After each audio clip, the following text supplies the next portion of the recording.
Quick update before we start. In part 3, I sent Joelle a follow-up on LinkedIn and an email. She saw the LinkedIn message, she watched half of my video, and then nothing. No reply still. The truth is, this is exactly where most people quit. And in this video, I want to show you why quitting here is the biggest mistake you can make. But here's the twist.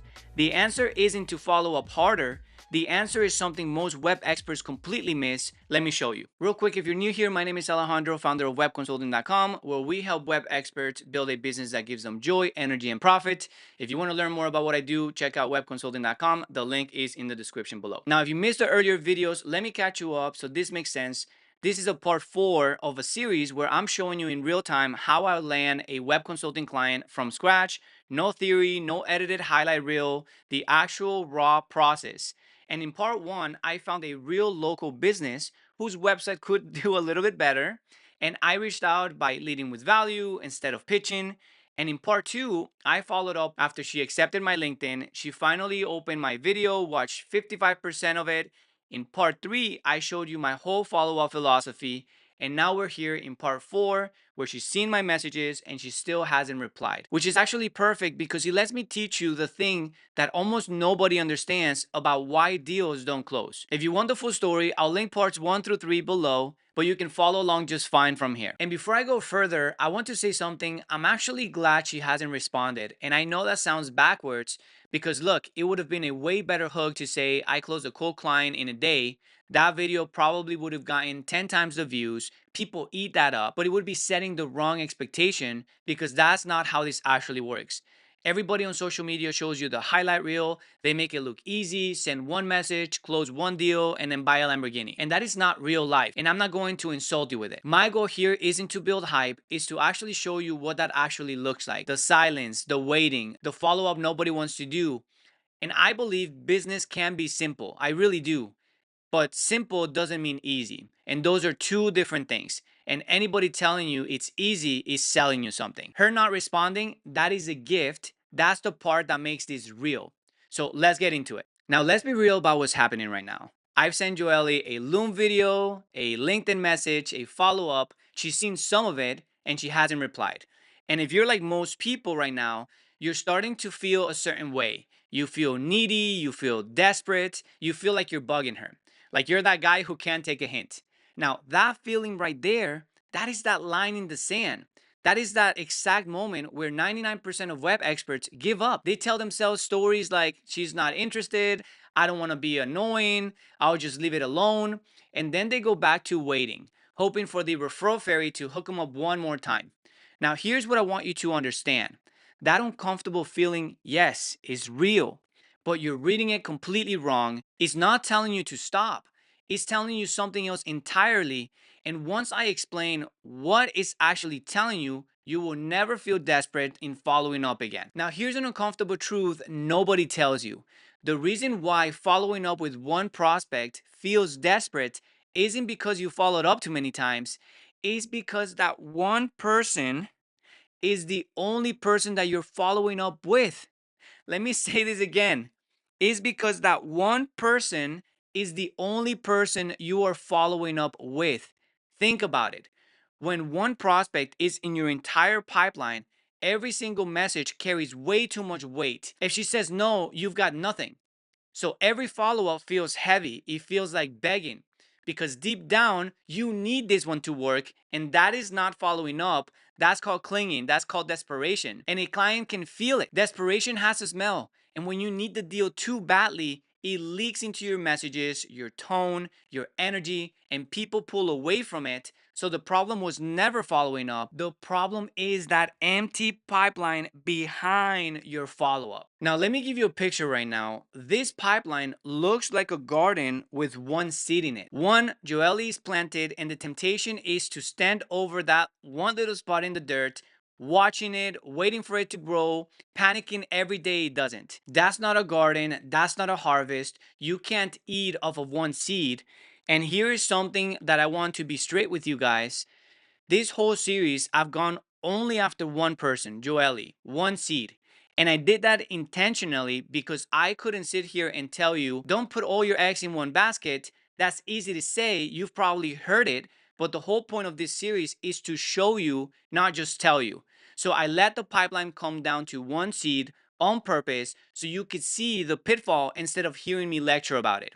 This is exactly where most of you actually are right now. One or two leads, all your hope is riding on them, and that is the trap. A real garden has dozens of seeds. Some sprout fast, some takes weeks, some never come up at all. And that's fine because you planted enough that you're going to eat no matter what. When you've got a full garden, you don't stand over any single seed begging it to grow. You water the whole thing. You let nature do its work. That's a pipeline. A popular question my clients ask me is, Alex, how many times should I follow up before I stop? And my answer always surprises them. When I ask, well, how many people are in your pipeline? Because that's the real question. If Joelle is the only person you're following up with, if she's the only one you're talking to, then you're going to follow up too much. You're going to suffocate her. You'll check her LinkedIn 10,000 times a day. You'll send 3 messages in a week. You'll force it because she's all you've got. But if I got 20 people in my pipeline, I follow up with Joelle on a calm, natural rhythm, and it looks like this. I send the message once, I let it wait, I add value, I wait, because I'm not starving for her. Yes, I've got 19 other conversations happening. The number of times you follow up isn't a discipline problem, is a pipeline problem. Now, a full pipeline gives you patience. An empty one makes you desperate. Same person, same prospect, completely different energy. And the energy is everything. Desperation comes from scarcity, and calm comes from a full pipeline. So here's what I'm actually going to do, and it's not follow up with Joelle harder. What I'm going to do is I'm gonna go plant more seeds. So watch, I'm going to do the exact same thing I did in part one, but now for 3 or 4 more businesses. Now, for the record, I'm going to show you at one point, I'm going to show you how to automate this, how to do this with AI, how to use leverage to do this. But in a world where everybody's talking about AI doing this thing is the first principles of prospecting, of entrepreneurship, of client acquisition. So if we don't have the foundation, if we don't understand the foundation, we're just going to automate confusion. We need to have a relationship with how it actually works so that we can do that better. Now what I'm going to do is I'm going to open up my good old CRM. Who can I serve today? This is just a Google Sheet. If you're new here, one of the things that I'm doing in this series is focusing on the first principles. I'm not going to be talking about applications. There's a gazillion CRM tools. I'm not going to do any of that right now. My intention is to show you what is the foundation that you need in your business, and then we can talk about later on how to automate, how to have a CRM that will allow you to help you work efficiently. You don't need to have thousands of dollars on apps if you don't have these principles down. An app is not going to save you. Go high level is not going to save you. A ClickFunnels is not going to save you. A close is not going to save you. What's going to save you is mastering this right here that we're going over the series. Anyways, I digress. Just wanted to highlight that. So now that I have my CRM open, I'm going to open up good old Google and I'm going to start adding more seeds. Now, the question that we want to ask ourselves is, well, who are we going to look for? What kind of seeds are we going to put here in our garden? Now, this is a question that I get often, and it's the question of picking a sub niche, focusing on a specific groups of people. And the answer is yes, that is the best way to grow your business is by focusing. Think about it like this in the scheme of the garden. If I have some apple seeds and I have some strawberry seeds, for me to take care of 2 different types of seeds because they're 2 different plants is going to be very confusing, challenging. I'm gonna have to stop and go because I'm doing something completely different for the strawberry versus the apple seeds, right? They might need different care. They might need a different way of talking to them. So when you try to do too many seeds, it becomes problematic because you don't get on the flow. Right now, I am already a couple of weeks in the golf niche. So why would I stop that pattern and start prospecting for something completely different? So what I'm going to do is I'm going to focus on getting more golf cart people in here because there's a couple of things I'm going to do that you got to stay tuned. Make sure you subscribe so you stay tuned to the series on my thought process on how we go about if Joelle doesn't end up doing business with us, and the opportunities that we're going to be creating with other golf cart businesses. Okay, what I'm going to do is I'm going to open up good old Google Maps, and I'm going to type golf cart outlets in Bradenton. And I'm going to start with this company right here. They're running ads, so that's great. I'm going to go ahead and highlight this, Command C.